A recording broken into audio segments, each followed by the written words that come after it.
यहाँ बुलाए ताकि हम उनके साइज़ के कपड़े इनको दे सकें ना, कि जो भी साइज़ के हैं सारे कपड़े बच्चों को साथ साथ पहना भी लें, ताकि गए वो बच्चे पहन भी लें, कपड़े इनको चेंज भी लें। काफ़ी गंदे कपड़े पहने हुए थे, आप देख सकते हैं इनकी हालत।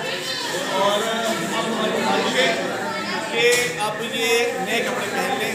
और हम यहाँ पे देख रहे हैं इनके साइज़ के कपड़े हम निकाल रहे हैं और इनके साइज़ के कपड़े हम दे रहे हैं। इसकी हालत देखिए, ये बच्चा इसकी हालत देखिए, हम इसके कपड़े हम ढूंढ रहे हैं और कपड़े इसके चेंज करवाने हैं, इतने साफ सुथरा बच्चा होता है।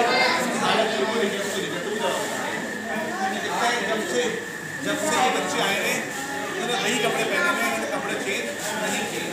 अब हमारी कोशिश है कि हम कपड़े चेंज करवाएं, साफ करें, ताकि बढ़ने में खेलने ये चीज़ें बेहतर हो जाए। बस ये हमारी कोशिश है। इनके साइज़ के निकालें, इन दोनों के साइज़ के, बेटा इन दोनों के साइज़ के कपड़े निकालें।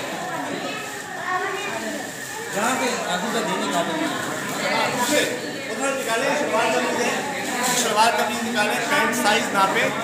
आप लोग को सबका बहुत ज़्यादा ख्याल रखें। हमारी कोशिश है कि जो भी हमसे हो सके वो हम करें, इनको देख जाओ।